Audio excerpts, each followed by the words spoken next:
Hello and welcome. You're listening to the Sickle Cell Action Network, a weekly internet radio show presented by Martin Center Sickle Cell Initiative and sponsored by Mass Therapeutics.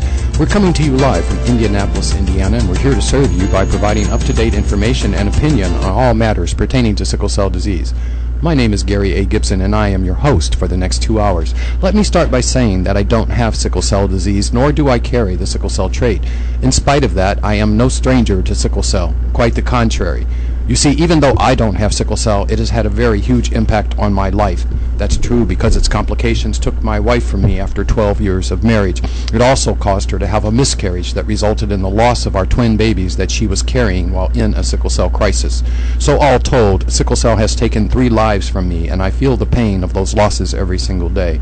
I currently serve as the president and CEO of Martin Center Sickle Cell Initiative, a community-based organization that has been serving people with sickle cell for over 45 years. Each day, I attempt to transform the pain of my losses into positive energy that is focused on making a difference for those who are battling sickle cell.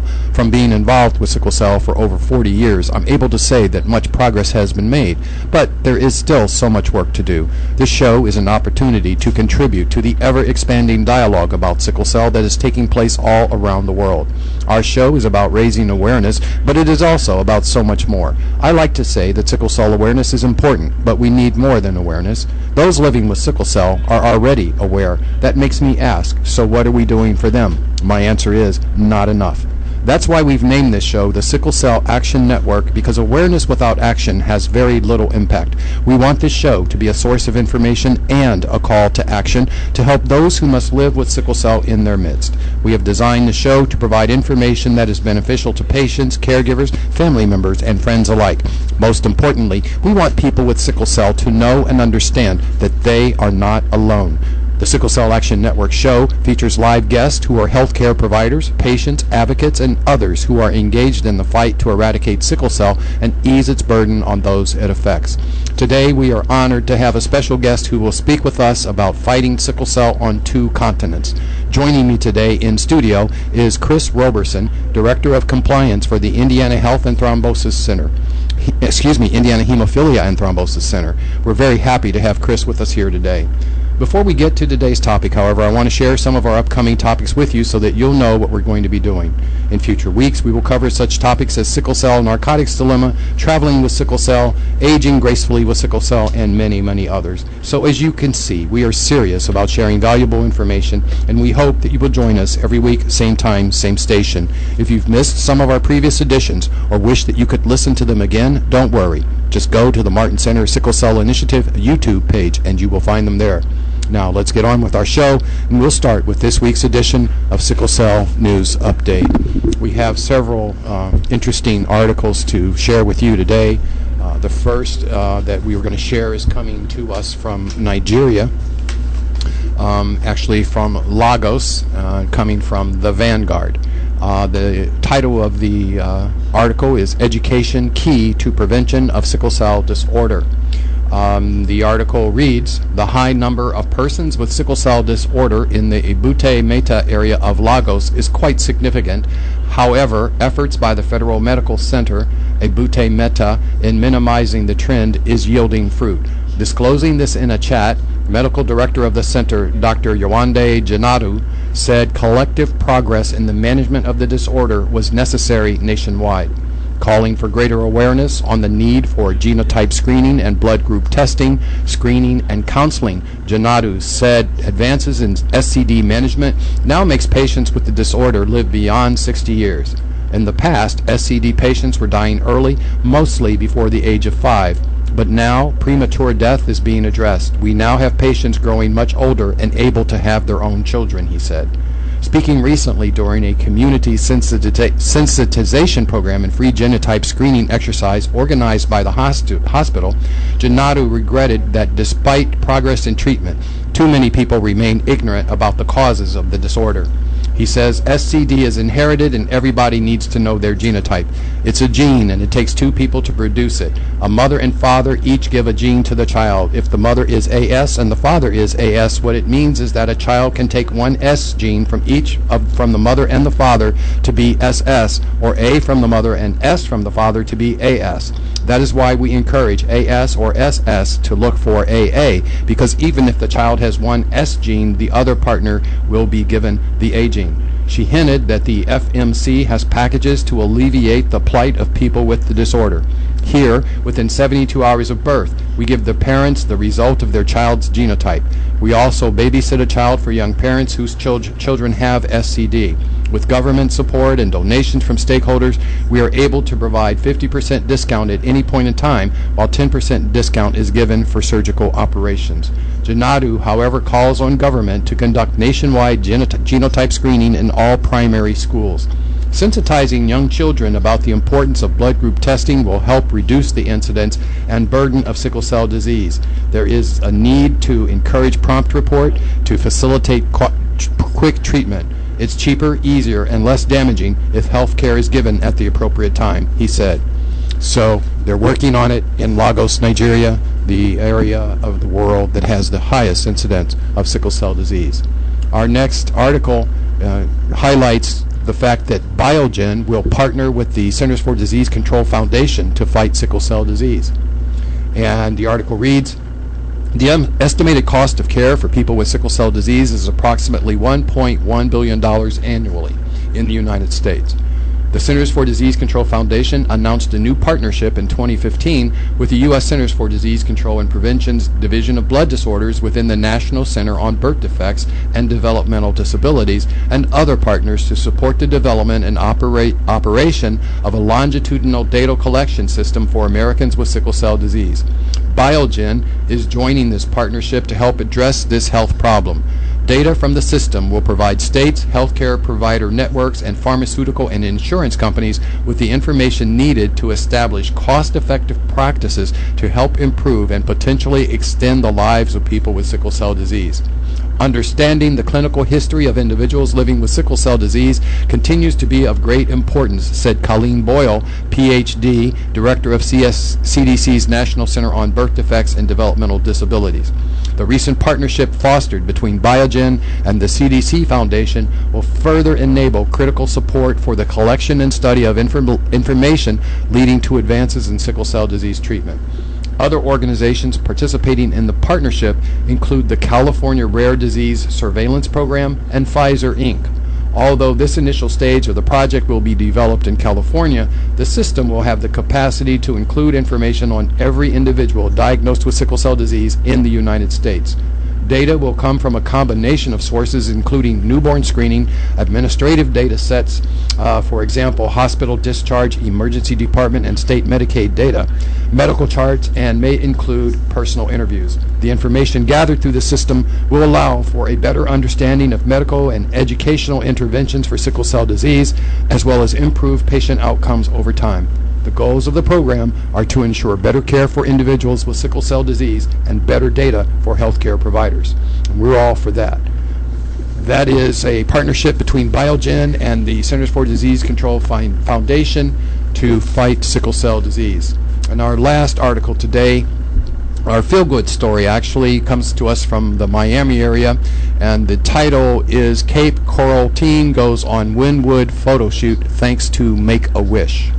And the article reads, a Florida teen suffering from a tough illness lived his dream of becoming a professional street photographer on the streets of Wynwood thanks to Make-A-Wish Foundation. Before hitting the pavement to snap some pictures, 16-year-old Matthew Glarum was the star attraction. The Cape Coral resident's mother covered his eyes as they walked into what turned out to be a surprise media reception area complete with paparazzi.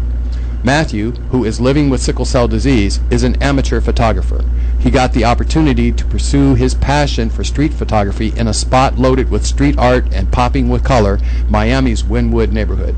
Thanks to the local Make-A-Wish Foundation chapter, the teen is getting to shoot with a top-notch camera, that's not even out on the market yet.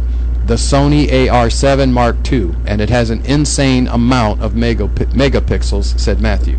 Top-flight Sony photographer Brian Smith provided instruction. Brian Smith is one of the best artists that Sony has, one of the best photographers we have in South Florida, said a Make-A-Wish spokesperson. So he is learning from the best, and he deserves that. Matthew got to use his mother, Vicki Colvin, as a model. Today's a good day, so that's good, she said. The teen's illness is tricky. Some days he's not as active and in great pain. It's a distraction for him. When he's not feeling good, he can go out and do something like this, said Todd Coven, his stepfather. When he's feeling bad, he can immerse himself in what he's already done. Matthew also got some other gifts and a bag. A tripod? I didn't even ask for a tripod, he said. And for one day, Matthew was in his element and clicking. I'm very excited, he said. Now, what's also really interesting about this story that I really have to point out is that when you see a photograph of Matthew Graham, you will be surprised because Matthew Graham is a Caucasian young man with long blonde hair, and he has sickle cell disease. Another story related to this that I saw said that he has a sister and a brother also with sickle cell disease. So that is it for today's edition of the Sickle Cell News Update, and when we return, we will start speaking with Mr. Chris Roberson from the Indiana Hemophilia Thrombosis Center, and we will talk about how IHTC is helping fight sickle cell on 2 continents. Sickle Cell Action Network, I'm Gary A. Gibson, and happy to have you with us today here on Tuesday, July 26th. Before we begin the show with Chris Roberson, I just wanted to remind everybody about the 3rd Annual Sickle Cell Patient and Family Educational Symposium in Los Angeles this weekend, July 28th through the 31st. The convention is the only conference in the sickle cell community that is solely focused on people living with sickle cell disease, their loved ones, caregivers, advocates, and caring health professionals. The conference will have programs that focus on the entire lifespan of those with sickle cell disease, encouraging patients to live, survive, and thrive. The convention website says that sickle cell warriors are not victims to be pitied. We are warriors who collectively are in a fight for our very lives. Only someone who deals with sickle cell disease can understand what's going on and what they're going through. So come join us, be celebrated, educated, and empowered. Yours truly, will be giving the keynote speech at the awards banquet on Saturday, July 30th.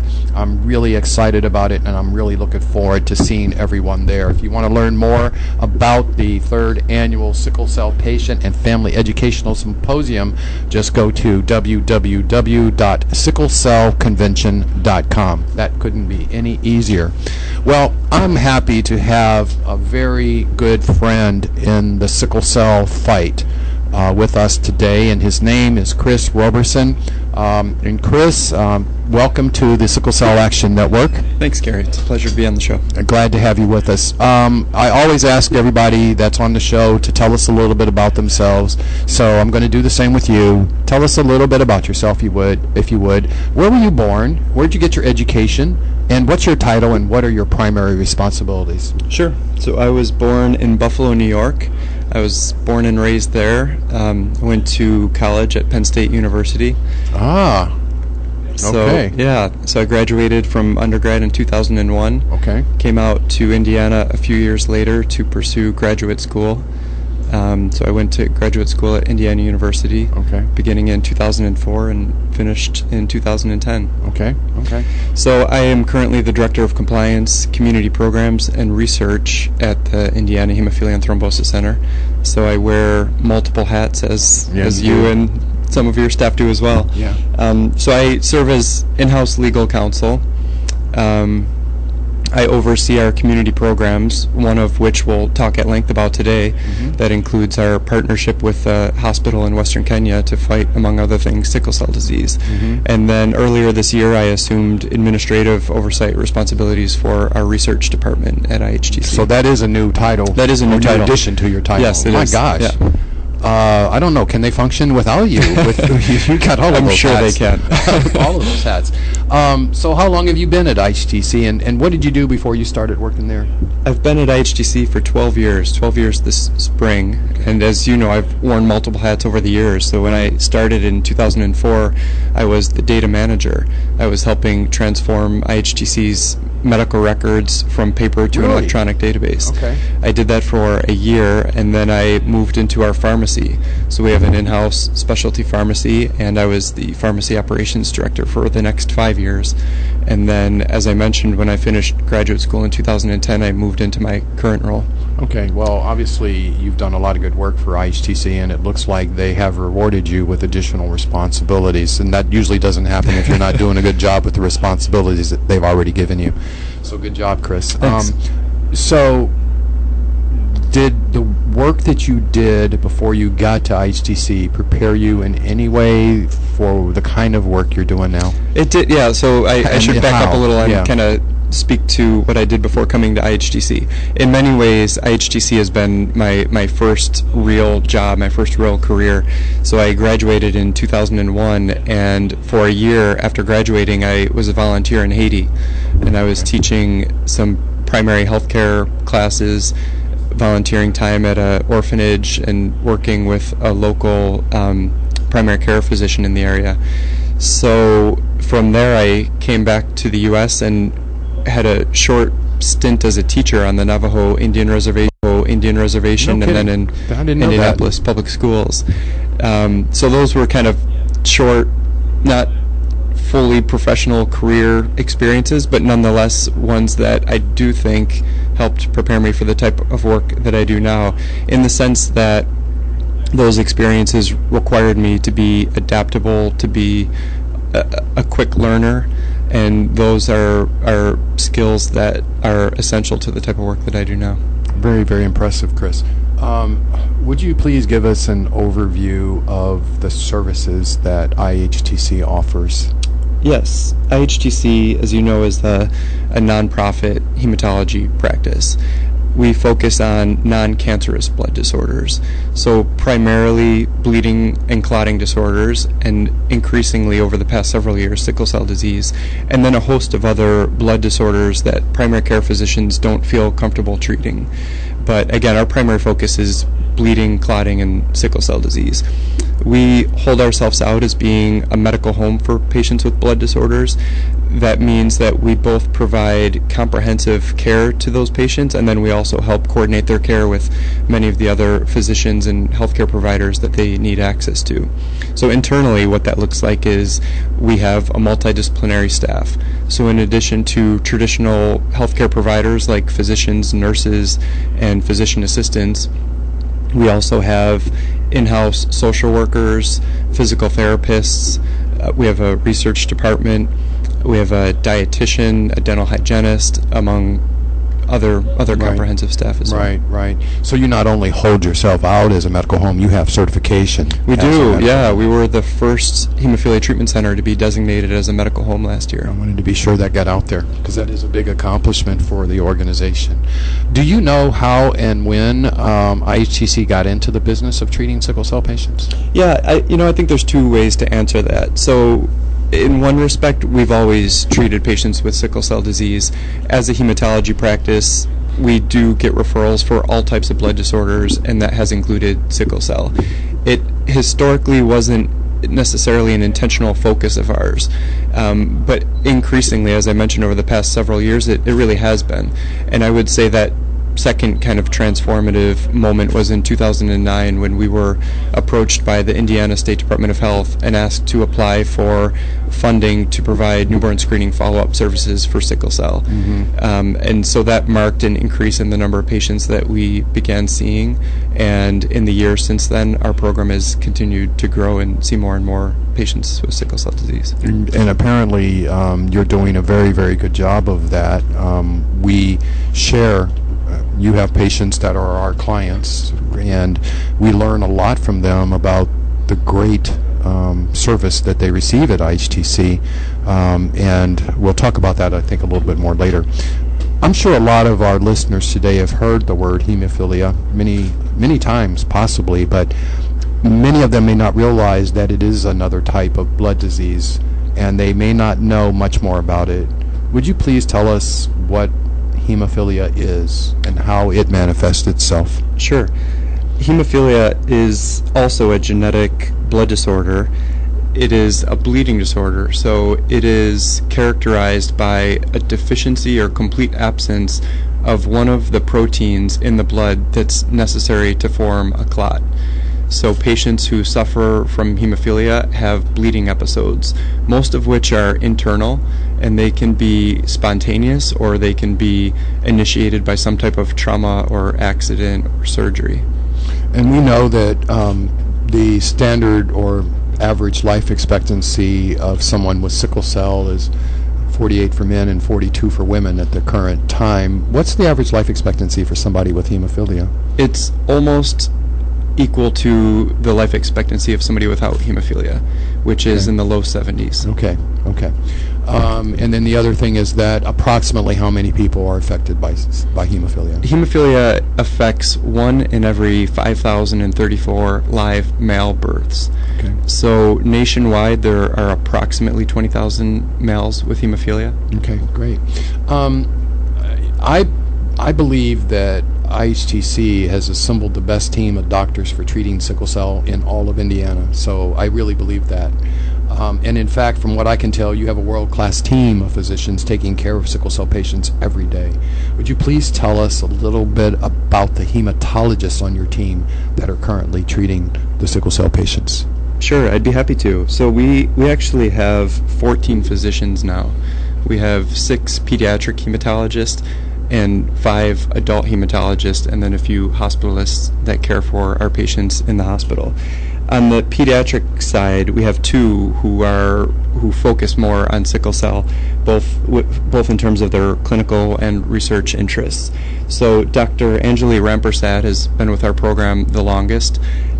She comes to us from Trinidad, where she went to medical school, and then moved to the U.S. to pursue her residency and finished her hematology oncology fellowship at Cornell and Sloan Kettering. Mm-hmm. She's been with IHTC for about 9 years, I think. Okay. So quite some time. Okay. And then more recently, in the fall of last year, Dr. Emily Meyer came to us from Washington, D.C. Right. So she is a Hoosier, but went out to D.C. for her residency and hematology oncology fellowship, and was practicing there for about 12 years, and then decided to move back to Indiana, and comes to us with a wealth of experience seeing approximately 1,200 patients with sickle cell disease in Washington, D.C., which, as you know, is close to the number of sickle cell patients in all of Indiana. Exactly.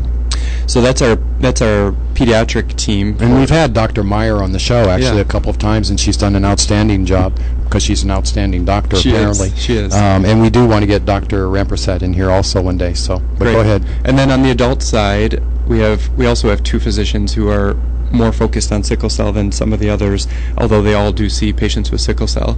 So our adult hematologist and co-founding medical director, Ann Grice, has been with our program since its inception, and prior to that at Indiana University. She has a passion for sickle cell disease, and one of her more junior colleagues, Dr. Brandon Hardesty, who came to our group about 3 years ago after finishing his hematology oncology fellowship at Indiana University, has joined our program as well, and brings a lot of enthusiasm and passion for all things sickle cell. Absolutely. All 4 of those individuals I'm familiar with, and think very highly of all of them, and not only do I think highly of them, but their patients that I've spoken with think very highly of them. I've had patients tell me Dr. Grice, who also has been on the show, on a show that we did talking about adult sickle cell care, did such a great job, but I've had people tell me she's probably the best sickle cell doctor in the country, and of course they're biased because she does take good care of them. So because IHTC treats people with both sickle cell and hemophilia, you have a unique perspective. How would you characterize the similarities and the differences between them? There are a lot of similarities, and there are some notable differences. So they are both genetic blood disorders. That's a similarity. One of the big distinctions is that hemophilia is what's referred to as a sex-linked disorder, meaning that the gene mutation that causes the disease happens to be located on the same gene that codes for gender. So men are affected with the disease, and females are carriers of the disease, whereas sickle cell, as you know, affects men and women equally. So women cannot get hemophilia. They are only carriers. In most cases. In most cases, So, right. in theory, if there is a woman who is a carrier of hemophilia and she has a child with a man who is affected by hemophilia, they could have a daughter with hemophilia. But that is a rare event. That is extremely rare. Okay. Okay. So, generally speaking, hemophilia is referred to as only affecting men. Okay.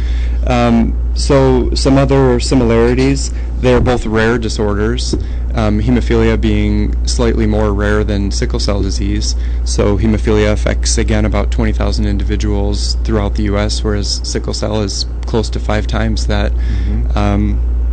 They're both high-cost disorders. Hemophilia more so than sickle cell. So hemophilia, the average cost is approximately $200,000 to $250,000 a year, but nonetheless, both expensive disorders. Yes. Because what is the high cost with hemophilia? Why is the cost so high? there is one main product used to treat hemophilia. It's essentially replacing the missing clotting protein that somebody with hemophilia lacks, and that recombinantly developed drug is extremely expensive. Okay. So 90% of the cost for treating somebody with hemophilia is directly related to the cost of the drug. So on the other hand, with a sickle cell patient, it's the hospitalization. And, it is. And with the hemophilia patient, it's the drugs or the prescription. Correct. Okay. Mm-hmm. Okay. Very, very interesting. So we already kind of covered my next question that I was going to ask you, which is how many patients have hemophilia?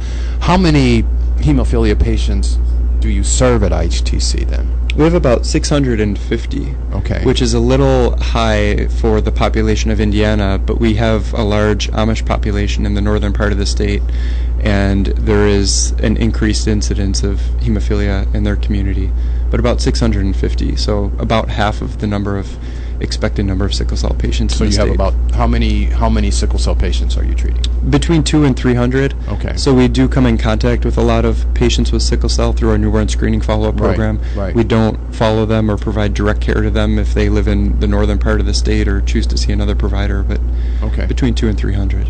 You're giving us great information, Chris, and thank you for being here, and thank you for sharing the information with us. We're going to take a break, and when we return, we will continue our discussion with Mr. Chris Roberson from the Indiana Hemophilia and Thrombosis Center. This is the Sickle Cell Action Network, and I'm Gary A. Gibson, your host.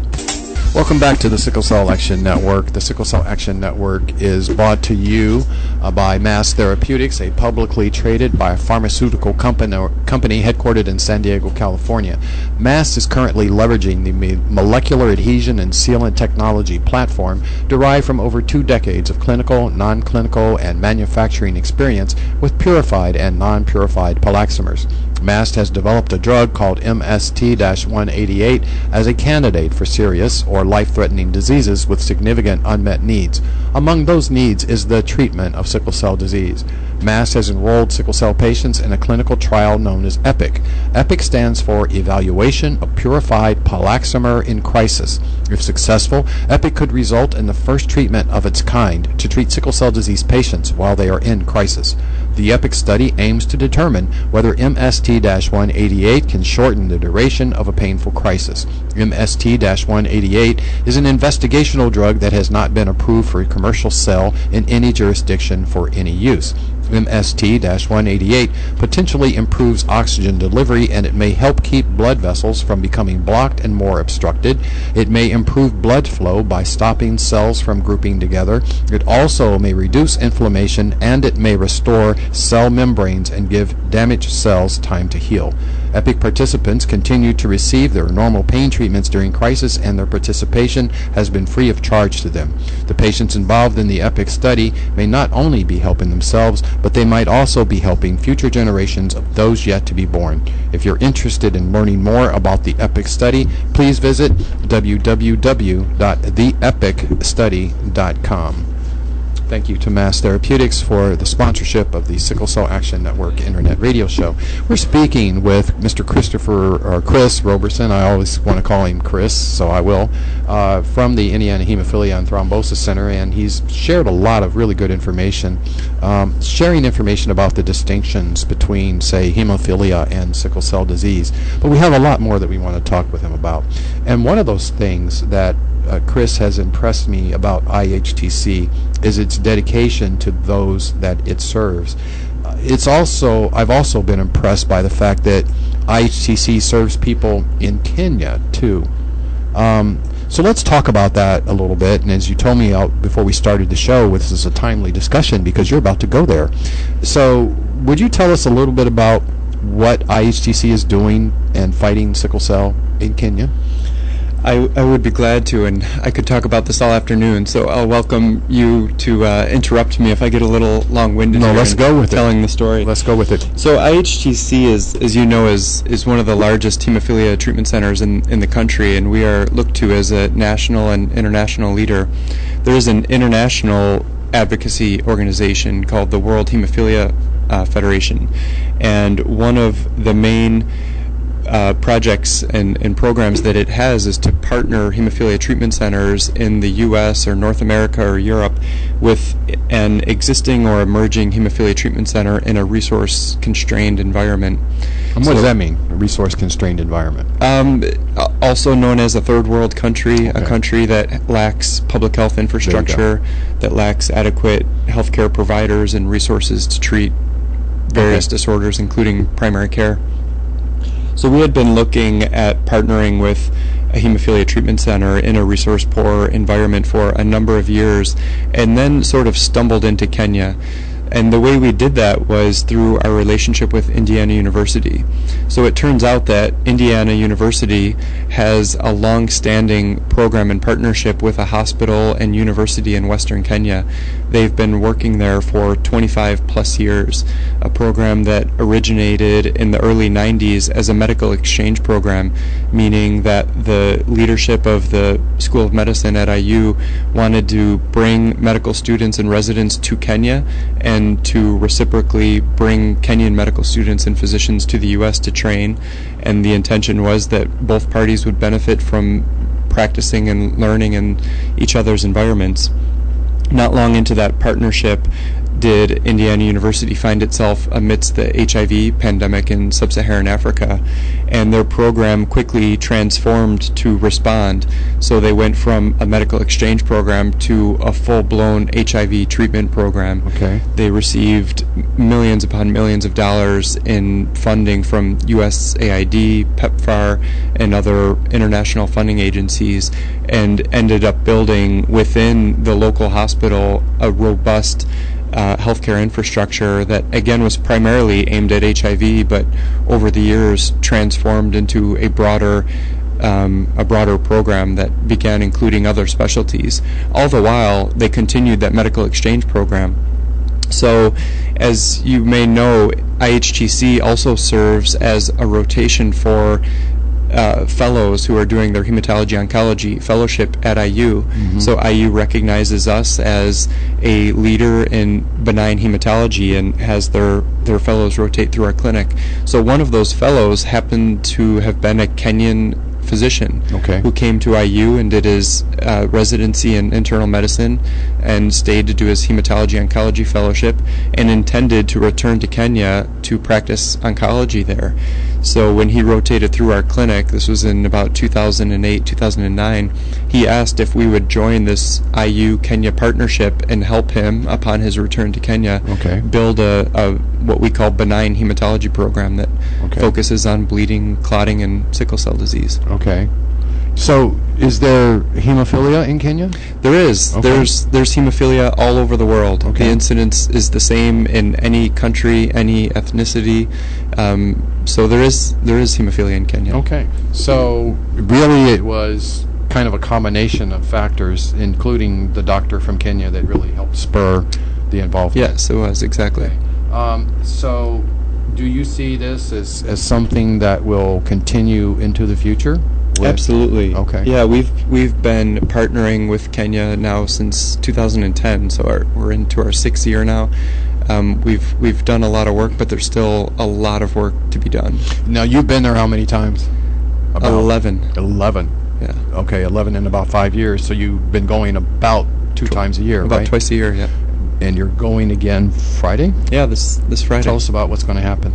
So generally our trips are very focused on treatment and education. This is a one-off trip that the IU Kenya partnership has organized to have all of its collaborators and supporters come together and talk about their various programs and how they can work better to identify areas of overlapping interest and sort of synergize their efforts. About how many people are going to be involved? About 20. Okay. So for those in the audience that have never been there, me included, please tell us a little bit about what Kenya is like. Yeah, it's hard to describe in words. It is a completely different world. By sub-Saharan African standards, Kenya is relatively well developed, but compared to Indiana or the U.S., it's shockingly poor. So the average per capita GDP is about $1,400 per person per year, which translates to about $4 per day that people are surviving on, and that's the average. So wow. There's a good chunk of the population that survives on much less than that. Right. I think the first thing that you notice when you arrive in Kenya is how crowded it seems. Kenya is about the size of Texas with about twice the population. So they have about 45 million people, okay. Several million of whom reside in the capital city of Nairobi. You quickly notice the lack of infrastructure. So the roads are in pretty poor condition, and they're just, seem to be a lot of people who are struggling on a daily basis. What about the landscape? What's it look like? It's beautiful. Mm-hmm. The rural areas especially are just absolutely beautiful. There's a lot of national parks in Kenya that are tourist destinations, and they have really impressive natural landscapes and. Mm-hmm. So how would you describe the state of sickle cell in Kenya? It's abysmal. It's heartbreaking and almost completely lacking. So there have been some studies done in Kenya and in other sub-Saharan African countries, and sickle cell is estimated to affect about 1% of the births in those countries. So Kenya has about 1.5 million births per year, so that translates into about 15,000 or more individuals born with sickle cell each year. Those studies have also looked at the under 5 mortality rate, right. And it is estimated that between 50 to 90% of those babies born with sickle cell will die before they reach the age of 5, right. Most of whom will never be diagnosed, never receive any type of treatment for sickle cell disease itself, and who will die without knowing that they had sickle cell. One of the aspects or elements of the work that you do over there is screening, right? Yes. And so talk to us a little bit about that, because that's an issue, and in what people don't understand, I think, is that in those parts of the world where the infrastructure, particularly the medical infrastructure, is not there, children could have sickle cell disease and never be diagnosed. Yeah. And so they die from infections generally. Mm-hmm. And when that happens, though, they just basically say they died from infection, and they don't know that sickle cell made them prone to the infection because they never got diagnosed for sickle cell, yes. right? So one of the great things that I think you guys are doing there is you're trying to make screening in Kenya more robust, right? Yes. So talk to us a little bit about that. Yeah. So a couple things. One is newborn screening is exactly why those statistics don't hold true in the U.S. Right. All babies born in the United States, regardless of race, are screened for sickle cell disease and a number of other disorders. Because it can be diagnosed at birth, children can be put on prophylactic penicillin, and the majority of deaths can be avoided. In Kenya, that has not been done to date, and we have started one of the first newborn screening programs in Kenya, and one of the few that exist in sub-Saharan Africa. It is remarkably one of the great pieces to the story of our collaboration with the Martin Center. Sure. So the equipment that we initially brought over to Kenya was donated by the Martin Center and the lab that it used to operate. Right. So we've started a newborn screening program. We've been working within a very resource-constrained environment, and we have a lot of work to do in terms of increasing the scale and screening more babies there. Do you know approximately, Chris, how many babies you do get to screen a year or anything like that?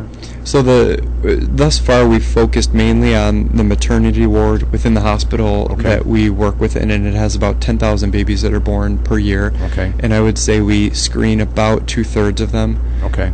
Largely because they don't stay in the hospital very long. The mothers come in, they give birth, and they're gone within 24 hours. No kidding. Sometimes so it's a little hard to give you the opportunity to do it. So we're shifting our focus to the vaccine clinics, where approximately 90% of the children born in Kenya will attend at some point in their first year of life. Okay. Do you see any movement from the Kenyan government to try to do better?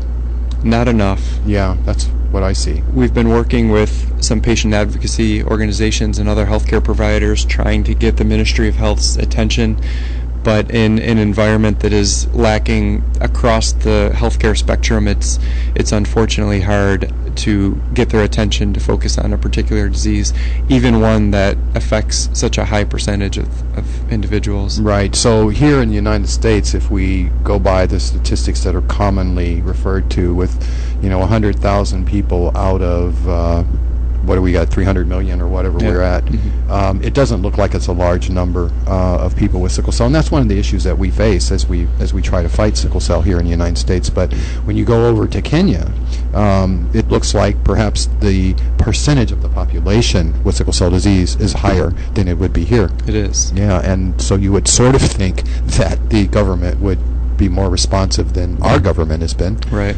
But that isn't the case. Chris is one who has a great deal of familiarity with sickle cell. What, in your mind, are the top 3 issues that you see for its patients? And if you don't mind, would you please explain why you feel that way?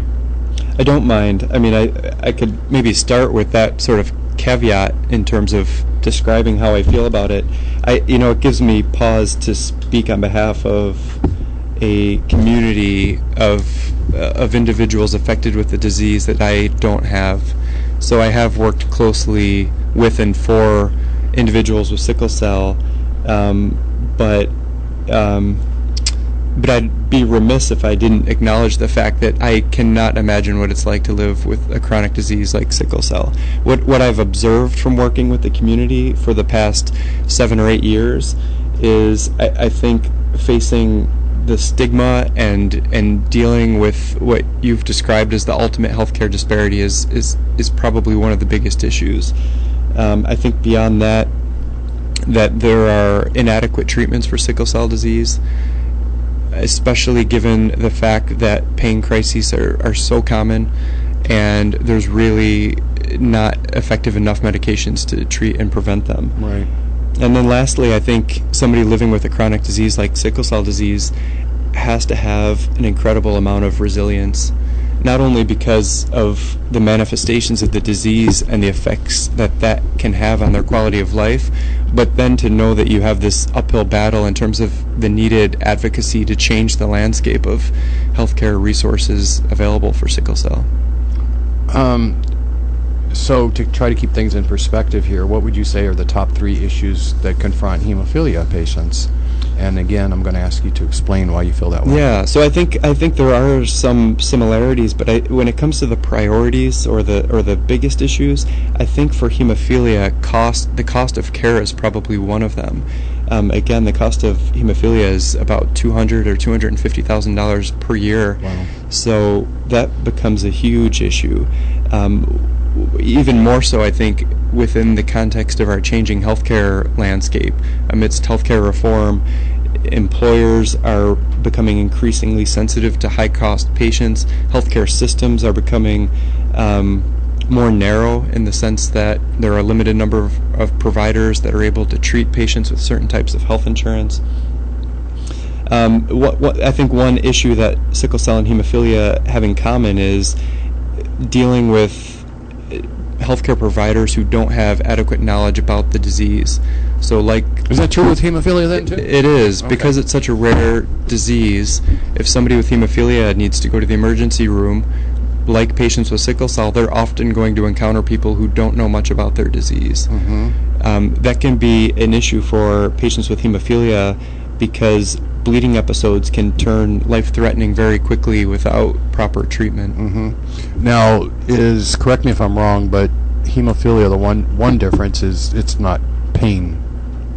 Is that correct? Hemophilia does and can cause pain. I think the big difference, though, is when somebody with hemophilia is experiencing a bleeding episode, they're able to treat the underlying etymology of the bleed itself, and therefore resolve the pain. When somebody with sickle cell disease experiences a painful episode, they really have, there are medications they can treat to alleviate the pain, but not medications that can speed the crisis itself. Correct. Great stuff. We're going to take a break, but we've been having a great conversation with Chris Roberson from Indiana Hemophilia and Thrombosis Center, and he is providing us with lots of knowledge and information about some of the distinctions between hemophilia and sickle cell, and also some of the similarities. This is the Sickle Cell Action Network, and I'm Gary A. Gibson, your host. We'll be back after this. Welcome back to the Sickle Cell Action Network, and I'm Gary A. Gibson, your host. The Sickle Cell Action Network is brought to you as a service by Martin Center Sickle Cell Initiative, a community-based organization in Indianapolis, Indiana. We specialize in three basic areas, and the first and foremost is that we provide supportive services to people that have sickle cell disease, serving nearly 300 patients in any given year, and we also provide education to the community via group presentations, school presentations, and numerous health fairs every year. And thirdly, we spend a lot of effort on advocacy, trying to ensure that all of the necessary tools are available to help improve the circumstances of people living with sickle cell disease. We are almost 47 years old, and we have been exclusively devoted to helping people with sickle cell for the majority of that time. So we know a little bit about sickle cell. We know a little bit about what it does, what it means, and how it impacts people and families, and we are encouraged every time that we see someone that has sickle cell disease to know that we are doing our very best to help them and the many, many others that have sickle cell disease. We're speaking today on today's show with Mr. Chris Roberson, who is got a really long title now because they just added to his title at the Indiana Hemophilia and Thrombosis Center. But Chris is a good friend and also a very informed person. And I'm going to ask Chris this question. Chris, among the many disparities that exist regarding sickle cell is the fact that the federal government provides funds for hemophilia treatment centers like yours, but it does not currently provide funds for comprehensive sickle cell centers, which are actually modeled after hemophilia treatment centers. And I know that you support the concept of a comprehensive sickle cell centers. So I'm curious to know, what do you think needs to happen to eliminate this disparity? Well, a lot of things. I think the question sort of begs the answer. I think what needs to be done is the federal government needs to fund a network of comprehensive sickle cell centers. They've had a few attempts at doing that. Yes. When they do fund sickle cell centers, they tend to do it as a pilot project, not as a sustained long-term funding mechanism. Right. And that's really what needs to happen.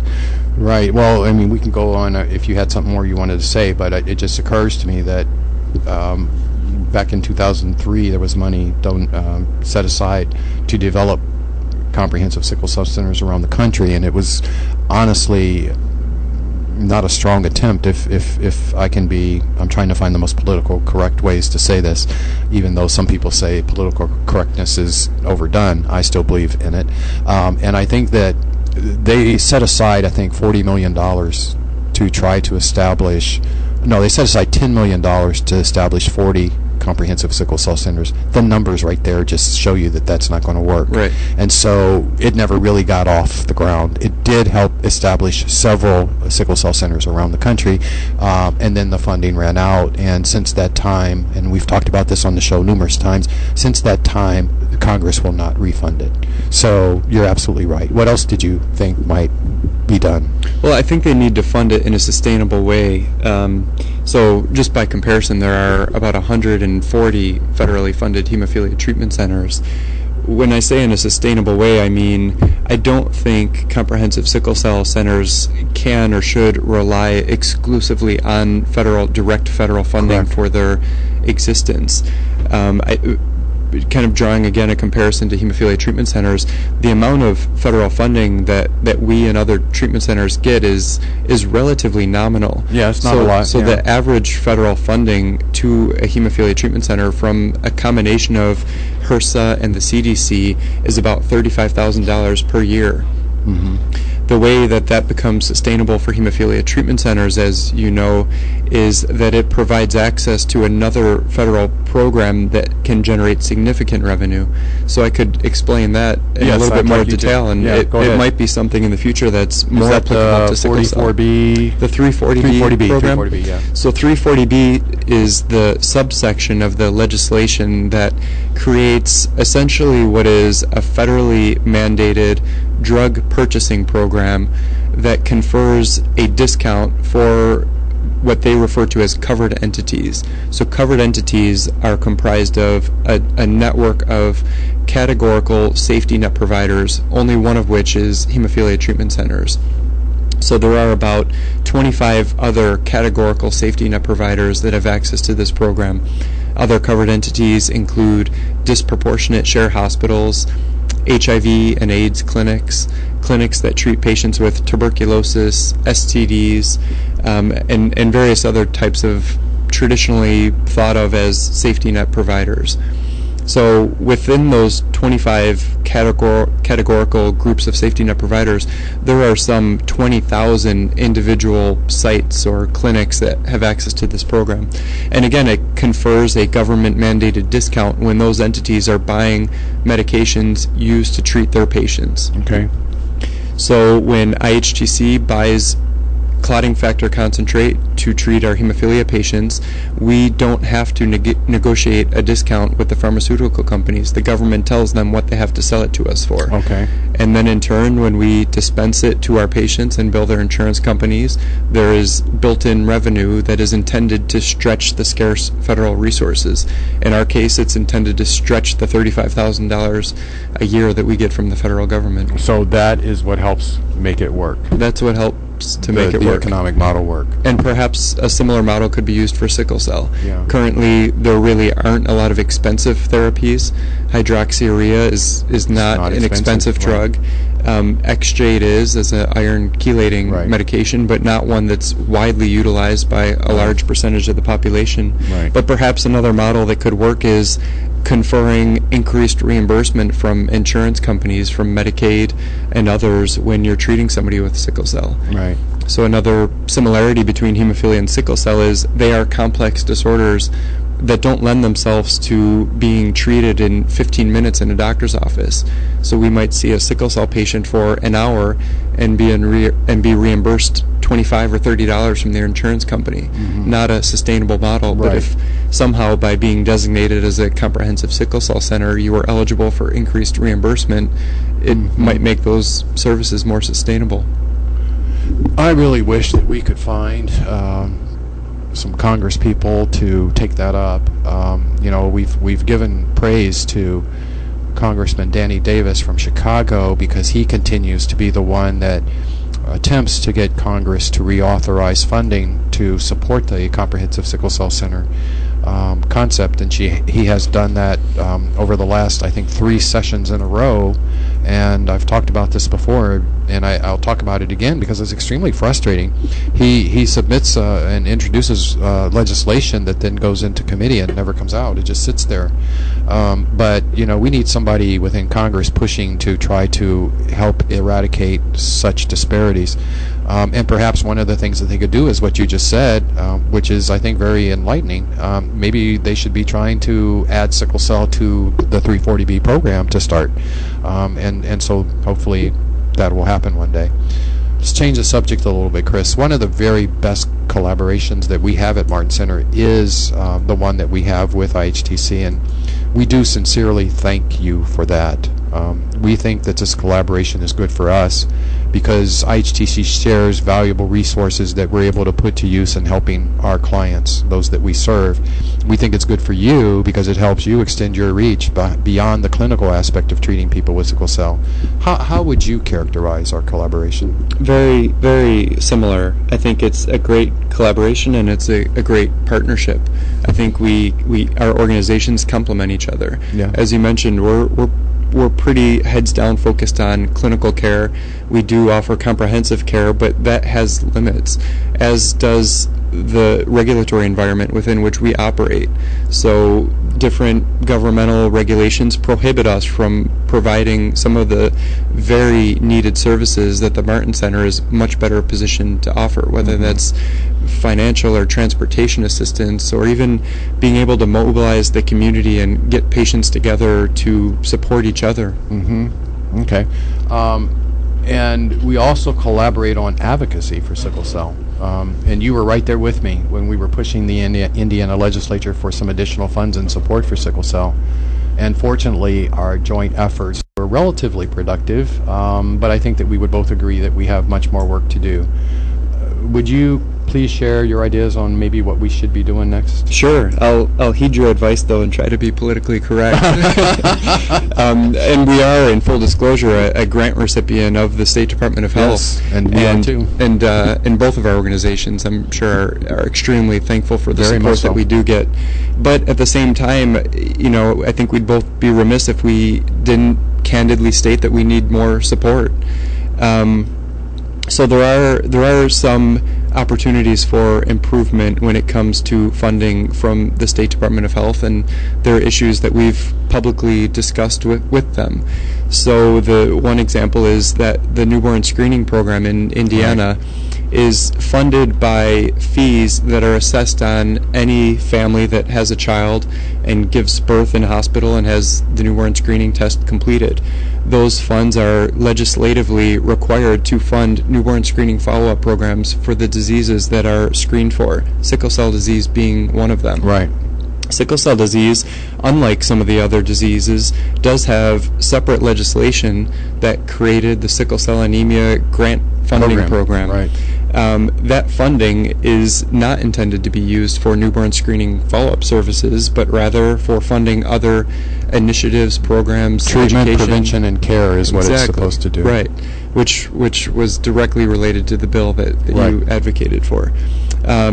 So that funding currently, though, is being used to fund the newborn screening follow-up programs in Indiana, both for sickle cell disease and sickle cell trait, and that is one opportunity to increase funding for sickle cell in Indiana.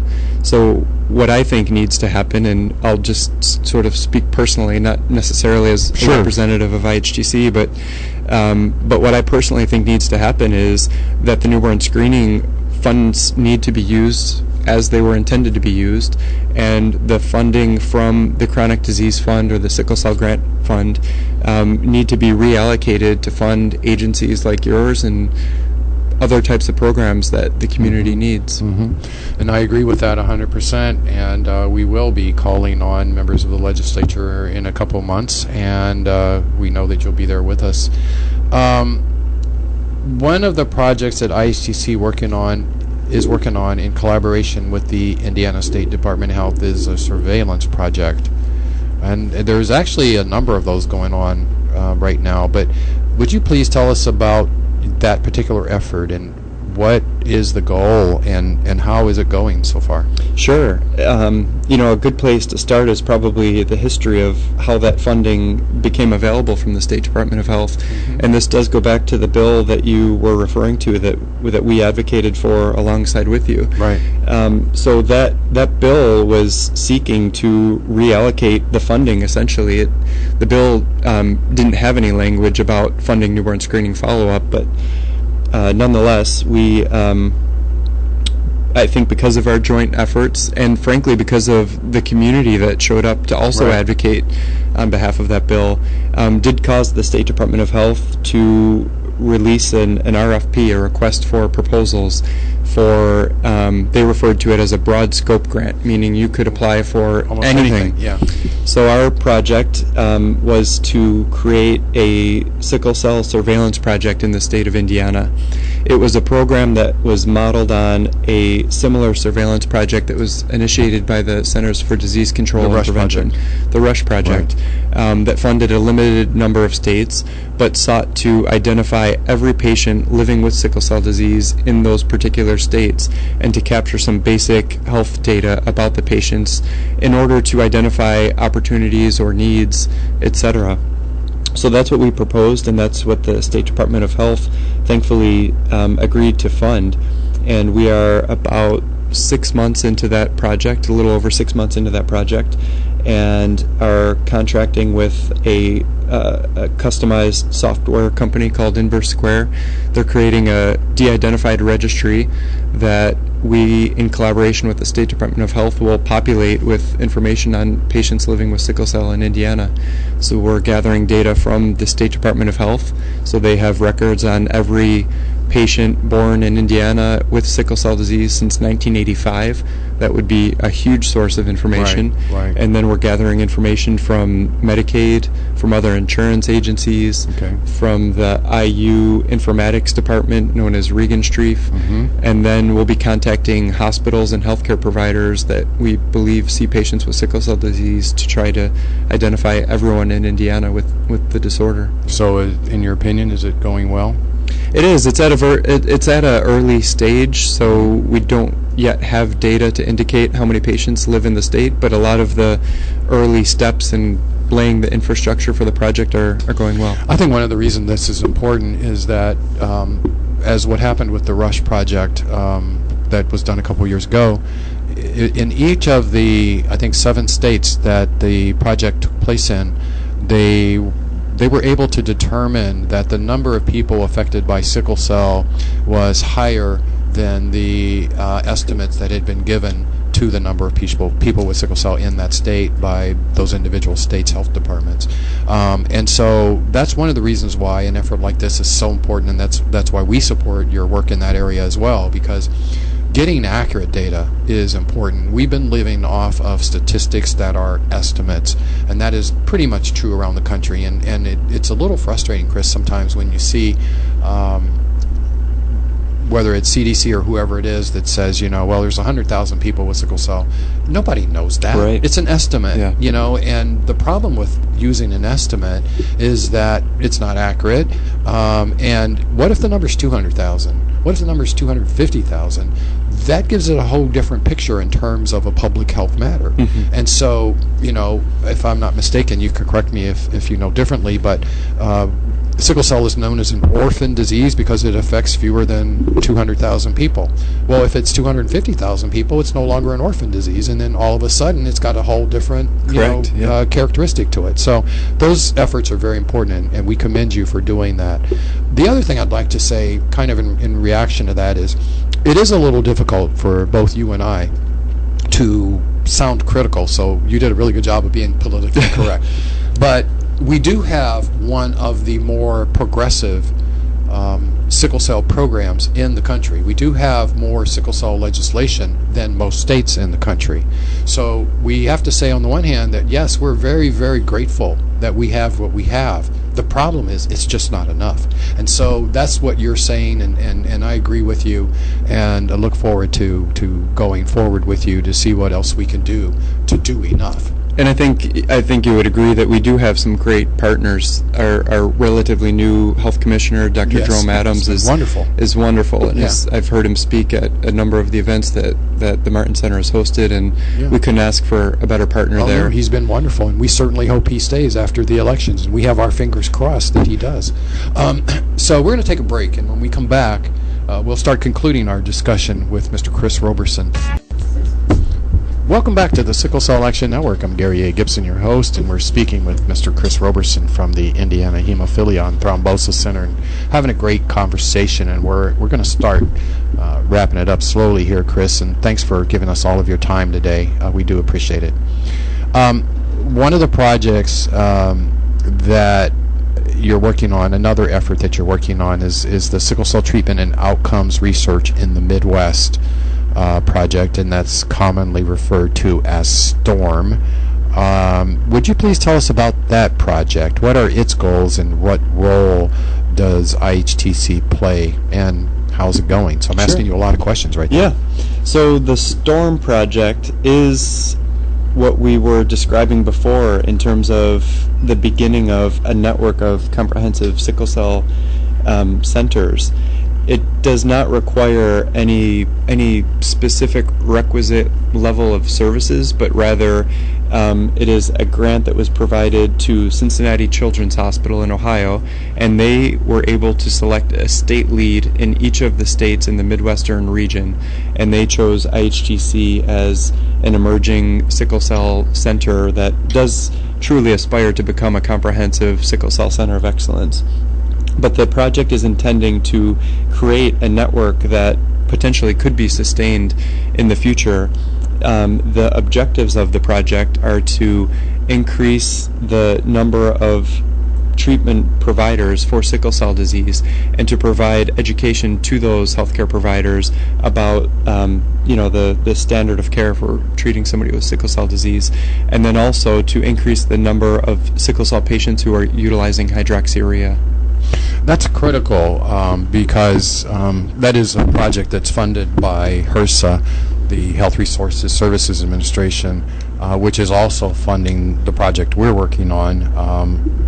And so both projects have a heavy emphasis on hydroxyurea. So HRSA is very concerned and motivated to try to get more people to take hydroxyurea, and to try to get more physicians to prescribe it, and to have people more comfortable with it, because it does seem to be producing results. And time again, I talk with patients that are taking it, and they will tell you that they've noticed a difference. It has different effects on different people in terms of how long it takes to work. But it does seem to work, and so HRSA thinks that that's true, and they're pushing it as hard as they can, and so are we. We have a lot of faith in hydroxyurea, and we know that you do too. We do. And in fact, at our recent conference, we had Dr. Brendan Hardesty that you spoke about, who actually gave a session on hydroxyurea. So I think that was at last year's conference, but either way, he did, and it's important. So again, if you're listening and you have sickle cell disease and you are not taking hydroxyurea at this time, maybe you need to ask your doctor about it, ask your hematologist about it, and see if you might want to try it out. Because for those that are taking it, that I've heard from personally directly, it is making an improvement in their life, and that's a good thing, right? So I know that you spend a good time, Chris. One of the things, let me back up here just a little bit because of what you said a little earlier when we were starting the show out. You talked about going to Haiti. You talked about helping Native Americans. And I know that you also spend a good deal of time helping Amish people in northern Indiana. What is it about you that makes you so compassionate? Because you are. Well, I appreciate that. I don't know that I... You don't see yourself that way. You're just doing what you know to do, what you feel is right. I feel very passionately that healthcare is a human right. And I think that is true whether you live in Indiana, on the Navajo Indian Reservation, in Haiti, or in Kenya. I think everybody has a right to access healthcare services, and if I am able to be a part of improving access to healthcare in any of those geographic or cultural areas, then that just makes me feel good. makes me feel like I'm contributing something meaningful. Well, it is, and not to get too sentimental here, but it is one of the things that I've respected about you since I first met you years ago, and I believe that it's genuine and sincere with you, and I'm just really, I'm grateful to know you because of that. Thanks, I appreciate that. So what is it that you do with the Amish, and how did you get started in that? So similar to how we sort of got involved with the Kenya program, the Amish community in Indiana just fell on our lap, and by our I mean IHTC's lap. So the Amish community in northern Indiana is comprised of about 30,000 individuals, all of whom descend from about 200 original families that moved to Indiana maybe 150 or 200 years ago. Because they're an insular community and don't marry outside of their community, they have an increased incidence of various genetic diseases, including hemophilia. So I mentioned earlier that hemophilia affects about 1 in 5,000 males. In a community of 30,000 individuals, you'd expect about 15,000 of them to be males, and if it's affecting 1 out of 5,000, you'd expect to find about 3 individuals in their community with hemophilia. They have 52. Oh my gosh! So that sort of speaks to how many more genetic diseases exist in their community.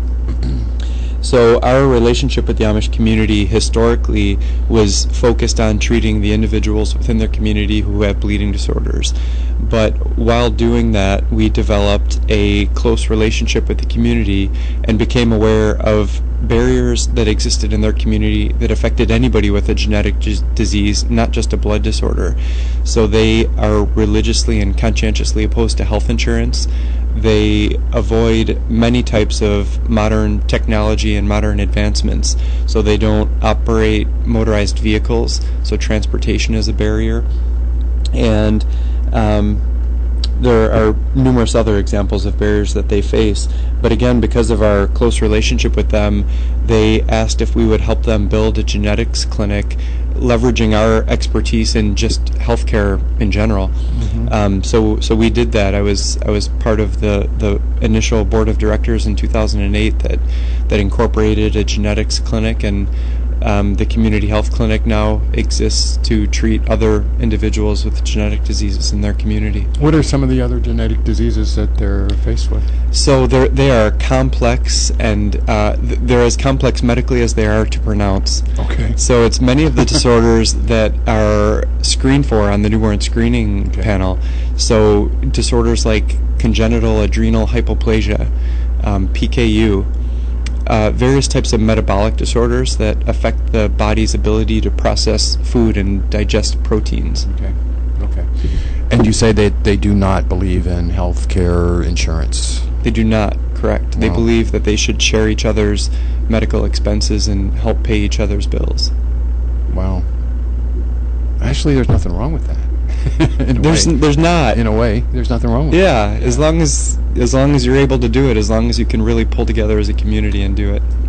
So you have a lot of knowledge, Chris, and it spans across these different illnesses that affect people in different ways, to different degrees. So let's use that intellect of yours, if you will, and let me ask you this question. Let's say that Congress finally decided to provide some federal funds for sickle cell, and that they asked you to give them some guidance on how those funds should be spent. What would you tell them? Well, fortunately, many smart people have come before me and have proposed some ideas that I think have a lot of merit. One of which is a paper that was published in the American Journal of Public Health about 10 or so years ago. One of the authors was Dr. Roshni Kulkarni of Michigan State University, and she and a colleague at HRSA proposed using the same model of care for hemophilia for sickle cell disease, and similarly funding a federally designated network of sickle cell providers. I think one shortcoming in that legislation or proposal is the lack of inclusion of community-based organizations. I think they're an absolutely critical component to the system of care that's needed for sickle cell, and one that ought to be included in any federal proposal to establish a network of care providers. I think that's more true for sickle cell than it is for hemophilia because of the larger number of patients that are affected. So when you look at Indiana, for example, IHTC feels strongly that we're able to meet the needs of all of the hemophilia patients in the entire state. And we perform outreach clinics to ensure that individuals who live at a distance have equal access to the care and services that we provide. I don't think that that can be true for sickle cell disease. I don't think that one provider in Indianapolis can care for all patients with sickle cell in the state. And so then you would be required to have a greater degree of collaboration with other providers throughout the state.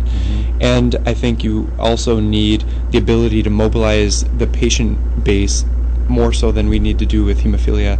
And I think, again, that's where the community-based organizations like the Martin Center have tremendous value that they provide. Thank you, Chris. You have been a great guest. I guess I would like to ask if there's anything else that you would like to add that you haven't already discussed. Boy, you had some good questions. I don't think so. I mean, I honestly, I could talk about all of the topics that we unfortunately had somewhat limited time to talk about. It's something that I'm extremely passionate about and could really just go on and on about. So nothing comes to mind that I would add. Well, I certainly do thank you for being here with us today, and I thank you for the work that you're doing on behalf of people with sickle cell disease and hemophilia and thrombosis and everything else. We didn't really talk about thrombosis, so let's take a quick minute there. Sure. Thrombosis, and you're not the doctor, I'm not asking you to give me the medical, but sure. What is thrombosis for those that may not know? Thrombosis is perhaps you could refer to it generically as the opposite of bleeding disorders. Clotting. So they're clotting disorders, some of which are genetic, most of which do have some type of genetic underlying cause, but they're disorders that present as a blood clot. And there is sort of a similarity with sickle cell because sickle cell causes clots that interrupt blood flow, so there is some... Yeah. It's just two totally different mechanisms that make it happen. Correct. Okay. Well, thank you, Chris. Very, very happy that you were able to spend some time with us today, and we thank you for that. And thank you for all the work you're doing, and we thank you for the partnership with Martin Center. Thank you. It's been an absolute pleasure to be on the show. Great. And congrats to you again for getting this show started. I know it is the only show of its kind, and yes. I remember you suggesting the idea to me months and months ago before it got started, and yeah. I was excited then, and I'm even more excited now. And I can't believe, Chris, this is the 42nd show. Wow. That's how many we've done already. So, and we have interviewed dozens and dozens of guests, many of whom have had sickle cell, many of whom are trying to help people that have sickle cell or trying to make a difference in the sickle cell field. As always, we close the show with closing thoughts for people to think about. And today I have chosen a quote from the late, great Albert Schweitzer, who said, "The first step in the evolution of ethics is a sense of solidarity with other human beings." Albert Schweitzer was a French-German theologian, a philosopher, and a physician. He was alive from 1875 until 1965. He received the 1952 Nobel Peace Prize for Philosophy, but he is most famous for founding and sustaining the Albert Schweitzer Hospital in Gabon in West Central Africa. Dictionary.com says that solidarity means union or fellowship arising from common responsibilities and interests, as between members of a group or between classes, peoples, etc. That is what will be happening this coming weekend in Southern California as the Sickle Cell Warriors, the Sickle Cell Community Consortium, the International Association of Sickle Cell Nurses and Physician Assistants, and Sickle Cell One-on-One will bring patients and other interested parties together for its third annual symposium on sickle cell. These organizations are working together because of their common interest in a common cause, empowering the sickle cell community through knowledge. According to the convention website, the full day dual-track symposium on Friday and Saturday develops coping strategies for every aspect of your life, including dealing with work, school, and relationships. There will be special programs for teens, parents, couples, and adults living with sickle cell. The roundtable panels, plenary sessions, and educational lunches all have been developed with your learning in mind. I can't praise these organizations enough for their solidarity and their efforts to ensure that sickle cell patients have the tools they need to make informed decisions about their lives. This is the most important time in sickle cell's history, and we need to make the most of it. Building and strengthening the solidarity within the community is an extremely important step if we are ever going to see the changes that need to take place so that society, once and for all, pays sickle cell the kind of attention that it deserves. For most of its history, progress in the sickle cell field has been hampered by a lack of solidarity. This has resulted in a lack of organization, a lack of attention, and thus a lack of resources available to appropriately deal with this condition. As an example, even after 106 years, there is still only one FDA-approved medication for treating sickle cell. Cystic fibrosis, a disease that affects 1/3 the number of people with sickle cell in this country, saw at least 5 new medications hit the market in the last couple of years. A review of the history will show you that the solidarity within the cystic fibrosis community has been much stronger than that within the sickle cell community. Currently, cystic fibrosis has hundreds of times more resources, financial and otherwise, at its disposal. That's what solidarity can do for you. In order for a community to have solidarity, it must be solidified. It is the stakeholders with any community who are the glue that allows their cause to congeal into something that is firm and strong. In other words, we need to see more people who are affected by sickle cell become more committed to the cause. I'm sure that you've heard that old saying, the more the merrier. That's another one of those old colloquialisms that is still true to this day. Put another way, the more people there are in solidarity with the sickle cell cause, the merrier our world will be. After all, wouldn't we be merrier if we had better treatments? Wouldn't we be merrier if we had better provider knowledge? Wouldn't we be merrier if we had a widely available cure? If we in the sickle cell community can actually achieve true solidarity, these things can become reality. And if we achieve this solidarity, the rest of the world will finally take notice and respond.